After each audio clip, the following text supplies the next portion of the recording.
Hey everyone, and welcome back to my follow-up video on Arctic Spear. And as you can see from the Eclipse, um, this ability is shredding through mobs, and as you can see right here with Demon of Flesh, it is shredding through bosses.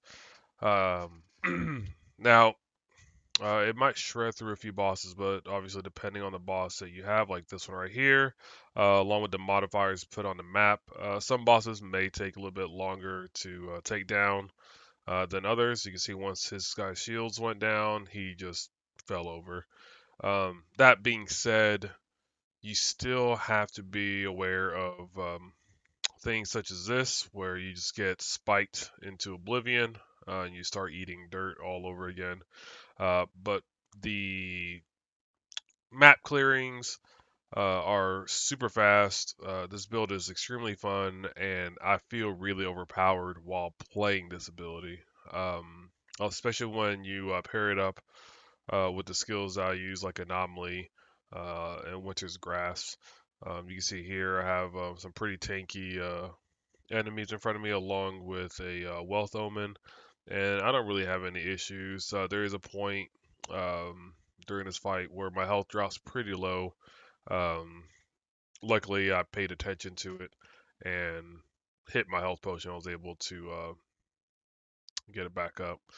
Um, if you don't have the willpower some of these boss fights, you're gonna have to take a few extra seconds and DPS them down like I just did, where I just ran out of willpower. My potion wasn't fully charged. And you also have to be very careful on hunts. So, example would be this hunt right here that I'm doing. You can see on the bar to the right of the screen. He was pretty beefy. He had extra health, a higher shield break bar, more damage, more attack speed, and he has some bodyguards. And there were a few other mods on there. I can't quite remember. Um, he almost took me out once right here. I just did not see all the damage coming from him, the bodyguards, the ring going around him.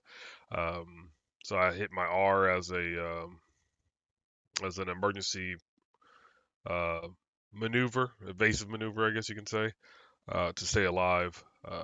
But even with that, you're gonna see here he's gonna take me down again.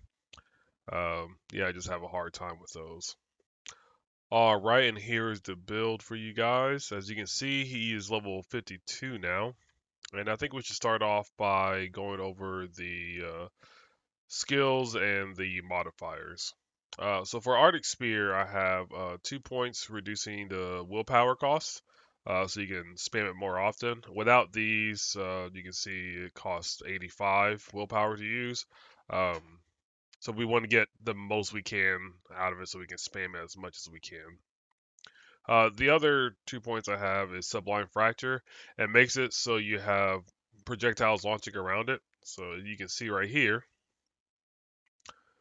this is what it is. A lot of overlapping damage, and it's really, really great for clearing and dealing a buttload of damage. Now it does say you get -10 to weapon damage. That's fine. We're not really worried about that at all. Because we were using Prolonged Deceit, which is another 2 points. And every time you hit someone with an Arc Spear, it gives them a stack, or you get a stack. And every stack that's on the enemy increases damage by 10%. So you can have up to 10 stacks on there, increases damage by 100%, negating the negative of the Sublime Fracture. The other 2 points I have are in Puncturing Icicle to increase critical strike chance by 30%. So increased critical strike chance means increased damage, um, especially when you start scaling crit damage, as you can see over here. I have 155% critical damage. So nice little hits, especially when you start getting overlapping damage and start critting. Now, in my last video, I did talk about Shattering Blasphemy. I tried it out. It was okay, but when you have Sublime Fracture, it's almost pointless. The mobs just die anyway. So I felt the points are better spent in Puncturing Icicle, and cost reduction. Now the other ability, I did go ahead and keep Lightbringer. One, I can regenerate force. Per enemy hit, I can give myself a buff for all resistances while I'm charging it. So it's good for that. Increase the ailment chance, so I can put some ailments on them when I use it. This is the main thing, Sunstruck.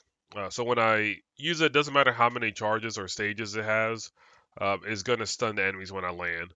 And that just made it amazing for me. Along with the fact that you get to buff all your resistances once you hit the enemies, and you generate willpower. The other thing that I might do, and I might take out the Insufferable Rhapsody, and I might take out Proud Rider, and then put the 2 points into Sudden Dehydration, just so I can put weakness on enemies. And that actually might be the better course to go. The other ability you'll see on here that I kept was Anomaly. It's amazing. There's nothing I can really say about that. Just like in my last video, I have 2 vortexes, increased skill duration, increased area effect, and it keeps on pulling multiple times. And then I put in existential fractures just so I can have a higher uh, ailment chance, because as you can see, it has a chance of putting people into stasis. And if you remember from the last video, uh, enemies in stasis take 10% increased damage. So once you lay this down and you start shooting your icicle, as they're in stasis, you're getting an additional 10%.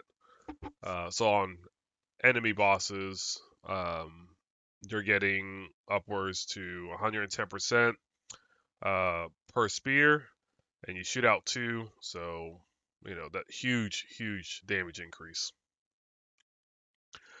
Uh, the other ability I kept from before is Winter's Grass, cooldown reduction, um, increased duration of ailments.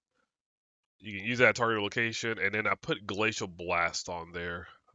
This I tried it, especially when they're an anomaly. Glacial Blast really shines. I've blown up an entire group of mobs just off of one Glacial Blast. No Arctic spears needed at all, and it's just a really good clear ability, along with some more CC. And the last ability that's new to this build is Eclipse. Eclipse is good. One, it pushes people back, stuns enemies, and is able to destroy projectiles. So I have it now where when I hit them, I regenerate force shield, reduce cooldown, regenerate willpower, so get a little bit back, increase the range so you can hit more enemies further away, and reduce cooldown. The only other point I really want to get is entwining volutes. Volutes. We're gonna go with volutes. And that is because it shoots in all directions. Um, and I mean that would be really good, especially in those tight situations where you have enemies around you, um, and to help regenerate some more willpower, so you can keep on spamming and taking care of them. But you set them behind you, stuns them. Maybe you have another group over here, you stun them, you get to safety. So it's a lot of defensive layers to keep your character alive. Most of my downs are from not paying attention to my health bar, um, or my dog Minka scratching at my legs, trying to get into my lap. So those are the skills I'm using. As for the items I'm using, surprisingly, I found another Zap Stick. So it is once again the best weapon I have found. And on my gear, I'm mainly looking for crit chance. So you can see right here, crit chance score, crit chance score. This has cooldown reduction. Cooldown reduction is really good for us. Crit chance score, crit chance score. Um, this has some ailment chance. Bunch of health and force shield, which is also really important. Critical damage, elemental damage is really good for us. Uh, Crit chance score, lots of crit chance score. If you get spell casting on, or spell cast speed is okay. It's not really the most wonderful thing in the world for us because there is technically a slight delay on Arctic Spear anyway, so we're launching it preemptively while doing maps. So cast speed is not necessary at all for this build. And as far as your attributes, I'm focusing on ferocity for spell crit chance and toughness for health and force shield.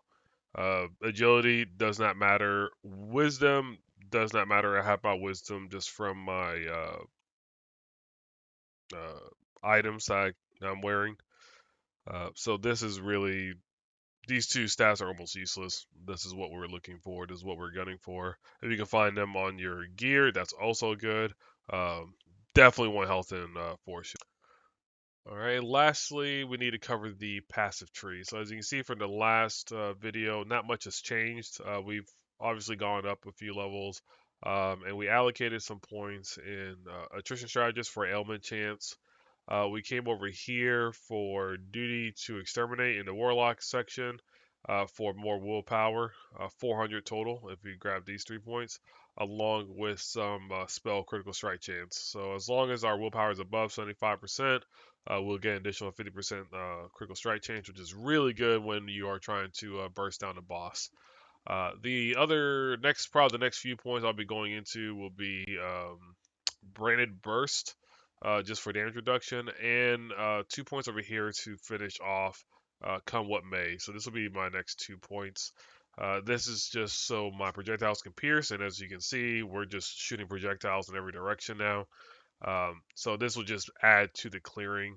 And 2 of the points leading into this gives you critical strike chance. So just more damage, more defensive layers.